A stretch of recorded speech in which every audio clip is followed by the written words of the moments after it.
Humans of the cardboard, welcome back to Just Nuts, guys. We're pushing forward with Legacy of Destruction reveals. One little simple card revealed today, and by little and simple, I mean, little, I guess, but not simple at all. This card's actually has quite a bit going on to it. We have a new generic spell, quick play spell, that actually has some interesting implications. This could be a new generic metagame staple we're looking at here. Now, it's going to depend on the format. This card is pretty specific, but at first I was like really intrigued because it looks like it has Ritual Beast stuff on the cover, and I was like, oh?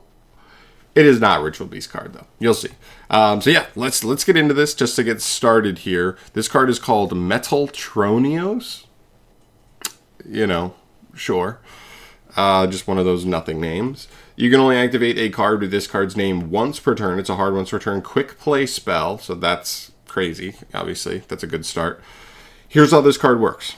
Target one face-up non-token monster your opponent controls. Your opponent cannot activate the effects of the targeted monster in response to this card's activation. Special summon one monster from your hand, deck, or extra deck that has two or more of the same as the target between its type, attribute, and attack. It needs to have at least two of those that are exactly the same as the target. So, type, attribute, and then attack. But its effects are negated. The monster you summon is negated. Also, the targeted monster's effects are negated.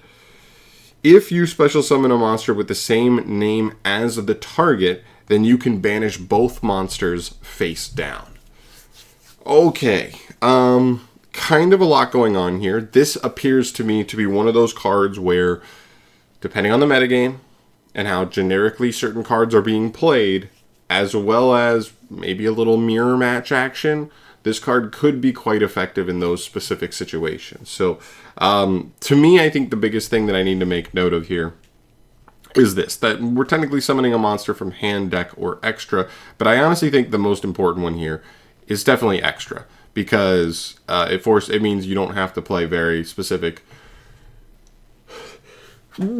excuse me. You don't have to play specific cards that would otherwise be bricks in the main deck. Now, you are going to need extra deck space potentially to make this card live in certain matchups in the extra deck as well, but if you're playing a deck that already doesn't need the full extra deck spot, in it to fill out anyway, then this card could already be live. Plus, you might already be playing something that works, and that's what I meant by depending on the format. I mean, right now, what do we see? We see SP Little Knight all over the place, Baronne de Fleur quite common as well. You could see IP Masquerena, especially when the new Snake Eye cards come out. They do a bunch of combos that go like through IP Masquerena. That's definitely something as well. So there's multiple, pretty generic extract monsters that are going to see play in multiple different decks. Or technically you could just, splash in specific, cards that are pretty integral to certain end boards that you're going to be facing from specific metagame matchups, if your deck has extra deck space to do so. But there's no denying it's a pretty good card.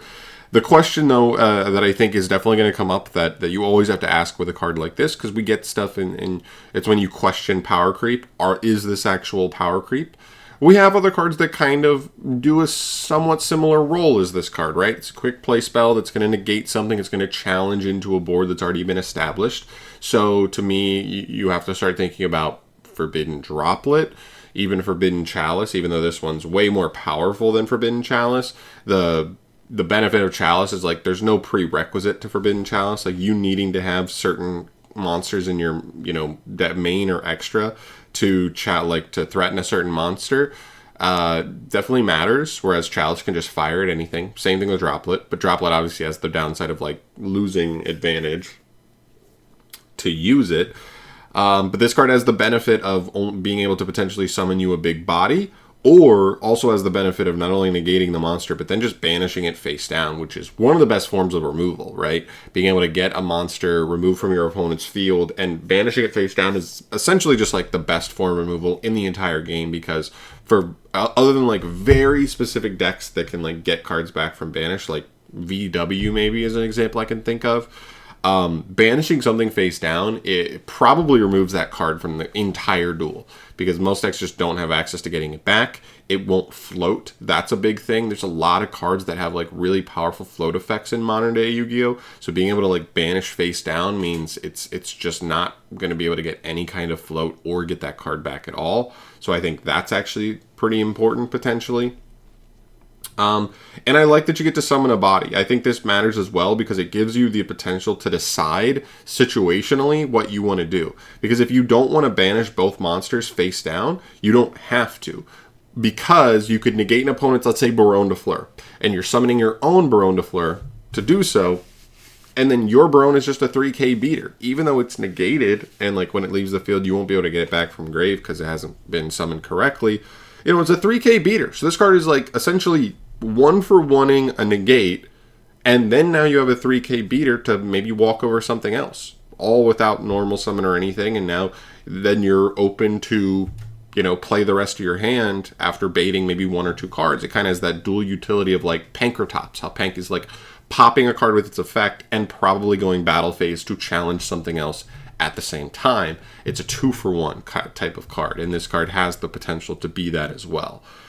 So all in all, we come back to the big old question. The big question is pretty much weighing, are the bonus effects here good enough, right? The body, the potential body, and the potential banishing face down. Are those potential benefits, those bonus benefits, are they worth the requirement, which is needing to have certain cards? Now, I think this is just going to be a card that we kind of keep in the back pocket. I'm probably going to try and pick up 3 of this card, and then if we're in a specific format where it feels like maybe we just end up in a format that's just not super diverse. We've just been in a couple of more diverse formats as of late. What happens if we end up in a format with only like 2 or 3 decks, and like at least 2 of them, you know, always end on Baronne, always end on IP Masquerena, whatever, as their main end board pieces, and then this card just kind of helps handle those like pretty cleanly. That's definitely something to keep an eye on, for sure. Also, I didn't even say, but I know it turns off your ability to play for the rest of the turn, but even this card going second can like summon something from extra, even if it's negated, and then just go like Typhon, attack over something, bounce something else, and then if you're playing maybe a trap deck, right, Labyrinth, this card could work in, because then you're able to just like set your hand and pass, and that can work. So really, really interesting. I think this card's really, really intriguing to me. I'm honestly on the fence on whether or not it's like actually going to see legitimate play. If it does, I think it'll be like a specific tech card choice in like a pretty specific setup of a format, or maybe maybe you play a deck that really struggles with like 1 or 2 specific matchups, and so you're able to just play this. Like I think about like if a deck maybe playing against Unchained. Like I could see Labyrinth playing this versus Unchained, where like for them to, if they know they're playing against Labyrinth, they're ending on Caesar every single time. And so if you just play, I mean, maybe you could just play a Fiend that generically can out that, but if you could play a copy of Caesar itself just to kind of handle that, and then you'd also be able to overlay the new guy on top, or not the new guy, the Deus Machinex on top of that, or a Typhon, and like break the rest of the board basically with 1 card. Is pretty interesting. That definitely has some value for, you know, Unchained to be like probably the hardest matchup for something like Labyrinth. So that's kind of cool. But I think there's definitely value here. It's specific, so you have to think of like specific scenarios to really, really talk about this card's true value. But I do think it really does. It really could end up having a place in the metagame. But I've rambled enough about this one single card. Let me know in the comment section down below your thoughts on this card. Are there anything that spring to the front of your mind as far as like maybe the current format, some examples that you can think of already that you think give this card some value? Because like I said, this card's value is going to come in like very specific scenarios. But I like it. I think it's cool. I think it adds some good value to the set for competitive players. Just like kind of a card that probably every competitive player, even if this card's a common, just grab 3 of it.